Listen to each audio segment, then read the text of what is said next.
Il n'y a pas longtemps, j'ai rencontré Samuel, un ancien coéquipier. Il est né en région parisienne, diplômé d'une grande école, sans accent, sans casier, sans scandale. Il me raconte qu'un jour, lors d'un entretien, on lui pose une question. Vous venez d'où à l'origine? Et il répond de région parisienne. On insiste, oui mais avant. Cette scène, beaucoup d'entre nous l'ont vécue. Elle résume à elle seule le paradoxe de l'assimilation culturelle. Aujourd'hui, on va parler franchement, sans colère inutile, sans victimisation et sans naïveté non plus. Bonjour et bienvenue sur cette nouvelle vidéo du Profil Noir.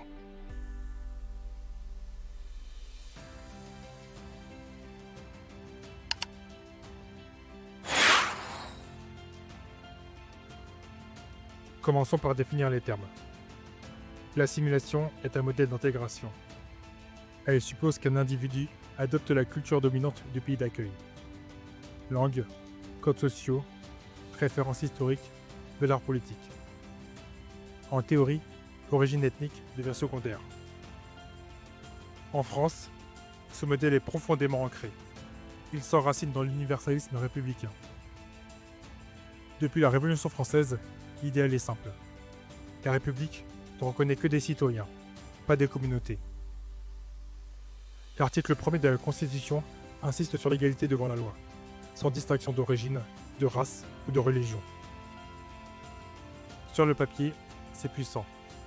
C'est même noble. Le sociologue Émile Durkheim expliquait déjà que la cohésion sociale repose sur un socle commun partagé. Aux États-Unis, le modèle historique était différent. On parlait de melting pot. Cette idée a été popularisée par la pièce de théâtre The Melting Pot d'Israël Zangwill.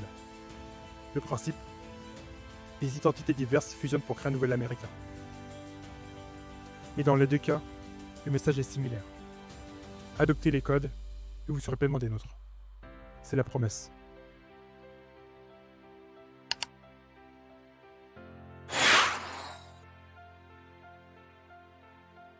Maintenant, regardons la réalité sociale en face.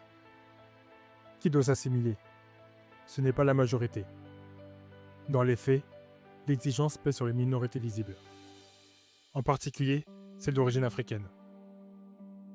On nous demande de parler sans accent, de ne pas trop afficher nos cultures, de ne pas être communautaire, de ne pas être trop différent. Mais voici le paradoxe. Même lorsque toutes ces conditions sont remplies, la reconnaissance reste fragile.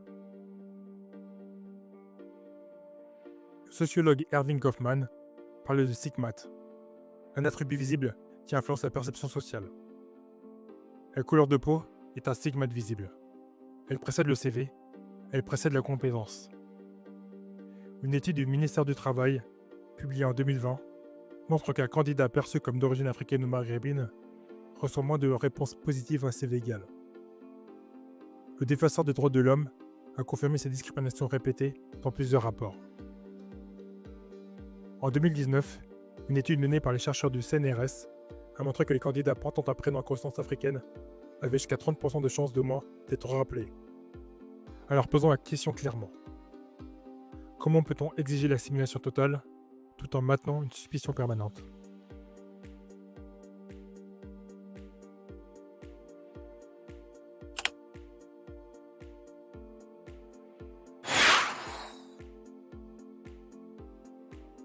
On entend souvent cette phrase. Ici, on ne voit pas les couleurs. Cette déclaration semble progressiste, en réalité, elle est problématique, car elle nie une expérience sociale concrète. Aux États-Unis, le sociologue Webb Dubois parlait de double conscience. Dans son ouvrage The Soul of Black Folk, il décrit la tension permanente entre l'identité noire et l'identité américaine. Être assimilé ne signifie pas cesser d'être perçu comme noir. Beaucoup d'entre nous en Europe vivent ces doubles consciences. À la maison, tu parles parfois une langue africaine. Dehors, tu maîtrises parfaitement la langue du pays. On connaît tous les codes culturels européens, mais on sait qu'on n'a qu'un contrôle de police pour nous rappeler nos origines. En France, plusieurs études ont montré une surreprésentation des jeunes hommes noirs et arabes dans les contrôles d'identité. Le défenseur des droits estimant en 2017 qu'un jeune homme perçu comme noir avait jusqu'à 20 fois plus de chances d'être contrôlé. Alors, que signifie oublier ses origines quand la société vous les rappelle constamment?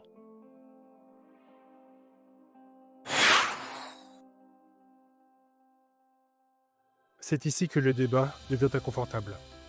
On exige la discrétion culturelle des minorités, mais la majorité conserve ses références historiques, religieuses et symboliques.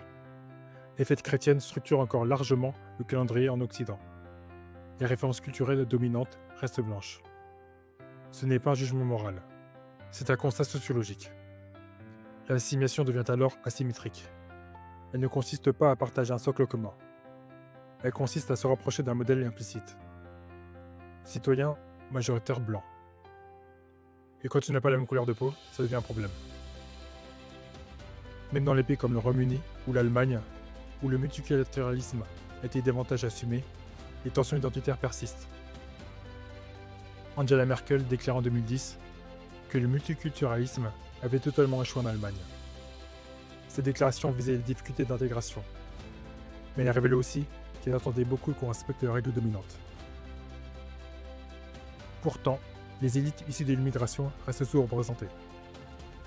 En France, selon l'INSEE, les personnes issues de l'immigration africaine sont surreprésentées dans les emplois peu qualifiés. Elles restent sous-représentées dans les postes de direction, même avec des diplômes équivalents. L'ascenseur social fonctionne moins bien pour nous. Alors la question devient brutale. L'assimilation est-elle une condition d'acceptation ou une illusion d'égalité?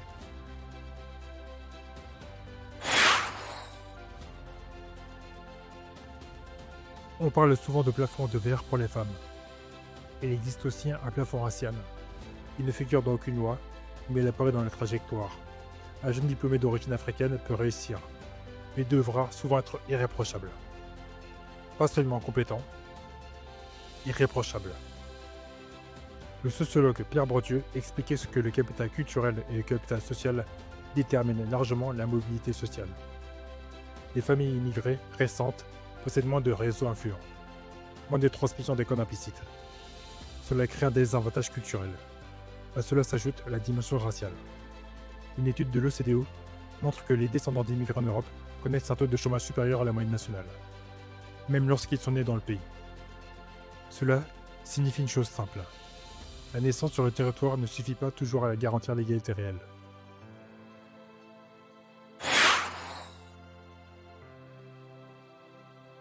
Parlons maintenant de nous. Combien d'entre nous ont modifié leur prénom sur un CV? Combien ont évité de parler de leur culture au travail? Ce n'est pas anodin. Des études en psychologie sociale montrent que la dissimulation identitaire peut provoquer stress et fatigue cognitive. Toujours surveiller ses paroles, toujours ajuster son comportement, cette tension permanente use. Le paradoxe est cruel. On vous dit, sois toi-même, mais à condition que ce toi corresponde au modèle dominant.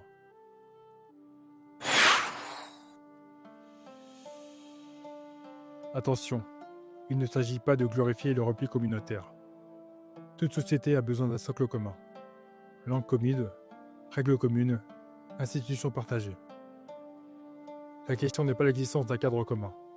La question est son équité. L'assimilation devient problématique lorsqu'elle exige l'effacement total des héritages culturels. Or, l'identité n'est pas un interrupteur. Ne l'éteins pas pour devenir acceptable. Peut-être faut-il passer d'une assimilation verticale à une intégration réciproque. Qu'est-ce que ça signifie? Que la société majoritaire accepte aussi d'évoluer. Que les récits nationaux intègrent réellement l'histoire coloniale. Que les modèles de réussite incluent des visages divers. Aux États-Unis, malgré ces nombreuses fractures, la visibilité des élites noires a progressé.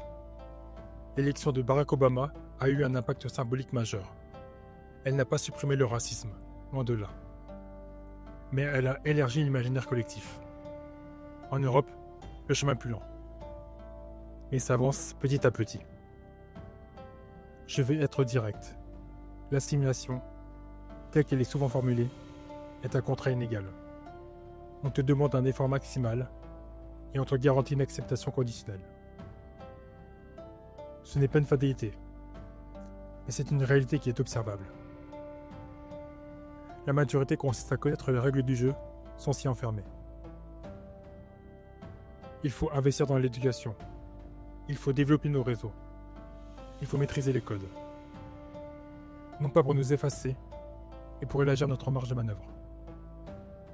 Et surtout, n'aie jamais honte de tes origines. Tu n'es pas un problème à corriger. Tu es une complexité à assumer.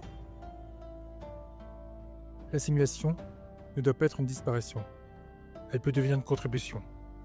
Et pour cela, le contrat social doit être honnête. Et l'honnêteté commence par la vérité. Si tu es resté jusqu'à la fin de cette vidéo, merci de l'avoir regardée. Si tu l'as apprécié, n'hésite pas à mettre un like, un commentaire et à t'abonner. Cela permet de rendre les vidéos plus visibles pour l'algorithme de YouTube.